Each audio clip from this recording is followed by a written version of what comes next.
In yesterday's video, I was talking about the desire to buy a piece of land in the middle of nowhere and to escape the towns, to be off grid.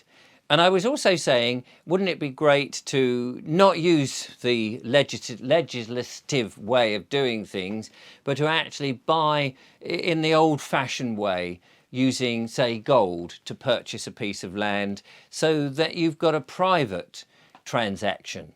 What you do with the person you're buying the land from is all in the private. And I'd like to say big thank you to those people who've been writing in the comments and suggesting ways of doing this. It's very helpful, and it's nice that other people can see the same.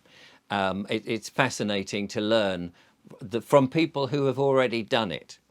Well, today I thought actually maybe it's possible that we could be living off-grid in our own homes. Now, of course, this is not going to work for everybody, of course, because some people will live in council flats, some people will live in flats that are on high-rise properties, 2, 3, 4 stories high, so they can't necessarily do that or manage to do that. Some people don't have any gardens, so they wouldn't be able to grow stuff, perhaps. But there may be enough people to make a kind of a difference here. If we are not reliant on the council, not reliant on the government, but more particularly not reliant on the utility companies. We've kind of got into this situation, have we not, where we believe, and it is convenient, I'll grant you that we should plumb into the electricity board, the national grid, or that we should have, proper gas. Whoever it is who operates it, and use these brokers to supply this stuff, that we need the water from whoever our local water authority is, treatment centre, and of course the internet.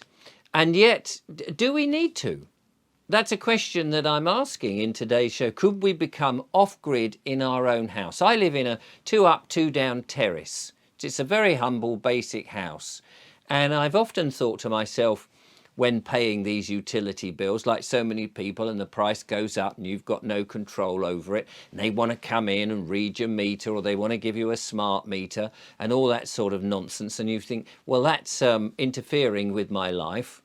Is it possible, actually, not to have any of that? Could I live without it? Now, if you go back only 100 years, I'm in West Sussex. And in West Sussex 100 years ago, and I know this to be true because I read a lot of the old farming books, and in some of these villages and small towns, they'd only really just started to get in with a sort of electricity coming to their house, telephones coming in for the very first time. You may have had gas a little bit longer, perhaps for 30 or 40 years prior to that. Certainly didn't have the internet. We'll all remember, well, I say all, many people remember life without the internet, or some of the young people think that the internet was there forever. Mobile phones, of course, that technology we didn't have. And actually, we survived pretty well. Now, I'm not saying that outside in the real world, in the streets, you couldn't survive without using mobile phones and things, because that's where we're all being forced. We're being forced into this digital world. But some of us may say, do you know what, actually, can we be off-grid in our own homes?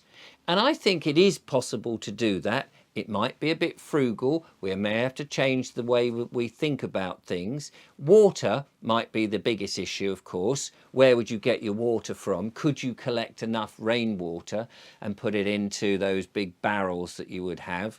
Or is there a stream or a local spring? Now, it may be that you do have to stay on the water supply because there's not enough water, or you don't have a well, or you can't dig a borehole or something like that. That may be a stumbling block, I grant you.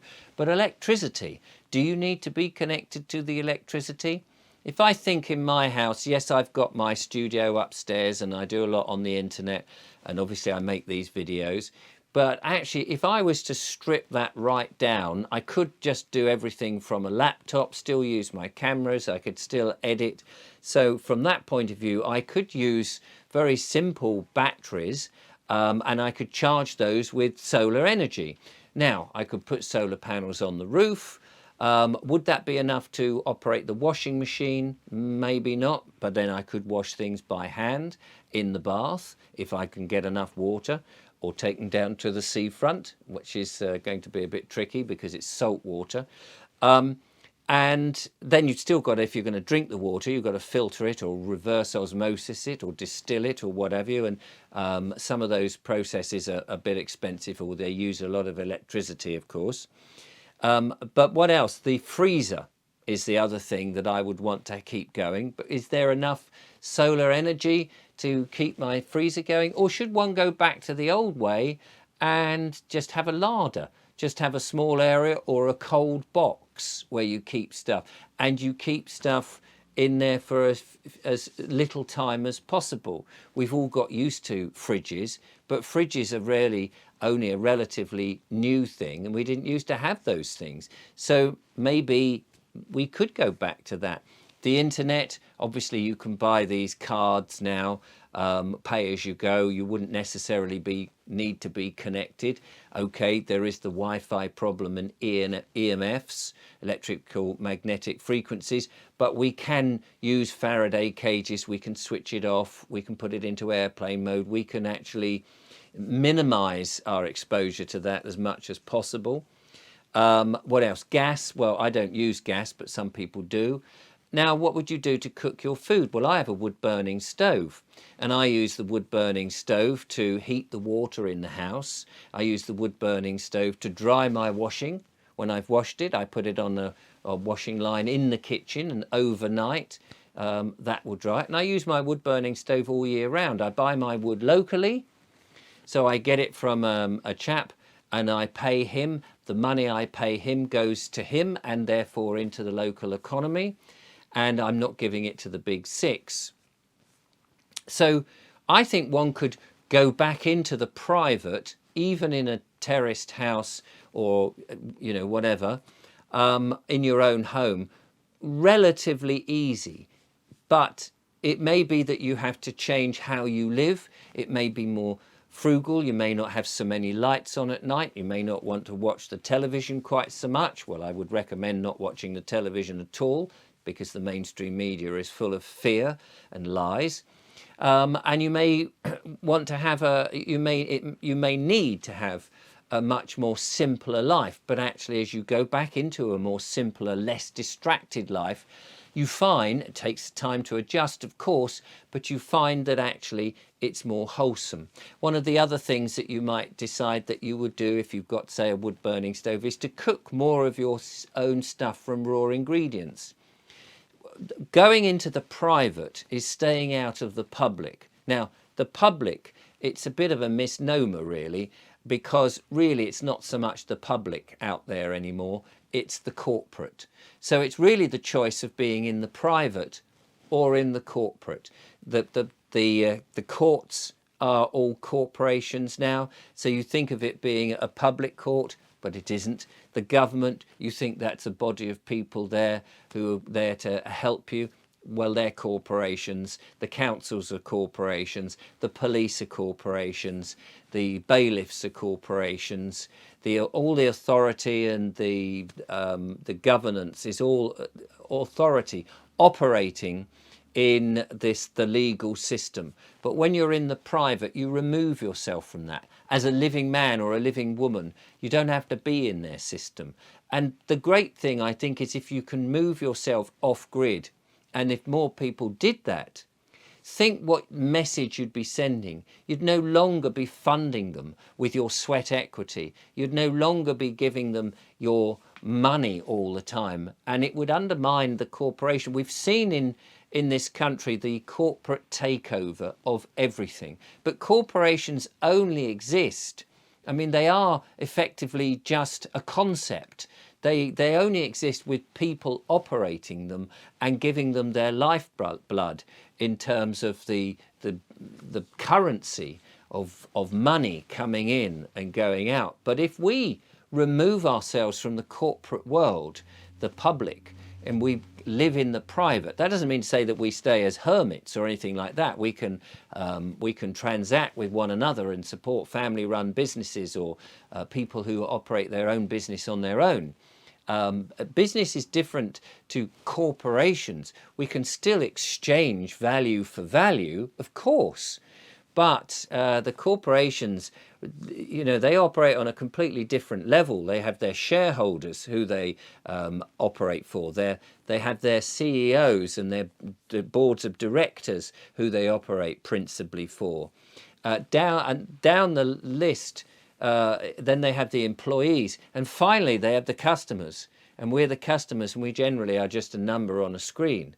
Well, I think we should be removing ourselves from this corporation, these dead entities, these speaking dead people, corpse dead, oration speaking. We don't need to be in there. We can live in the private. We can trade with one another. We can set up our own communities and our own societies and be away from these people and bring back life to the living rather than life to the dead, which a corporation naturally is.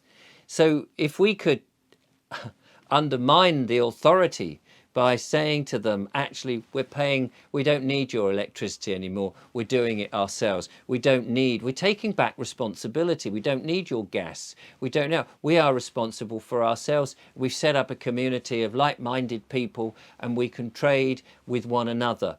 And I think then we would see the corporations and these big companies who think they own everything and rule the world start to wither on the vine. We do have that power. We only just have to take it and realize, okay, it may be removing ourselves from this big materialistic world. But I think those that have looked inwards, those that have understood what spirituality is about, those that understand what a living man or a living woman is truly around and really understand that a simple life is a meaningful life and that a materialistic life is never satisfying, that you're constantly chasing the next glittery trinket. And then you find, oh, yeah, I've upgraded to this, but actually now there's another upgrade. It's a continual chase to nowhere. Whereas the simple life is, of course, understanding who you are and why you're here. And maybe this is why we're here, to rid the world of these greedy corporations who want to take our sweat equity and our souls. And perhaps this is one way, instead of having to go off and protest and ask, oh, please will you not charge us too much? And please will you change the way you run the government? And please will you do this with petitions and protests and things?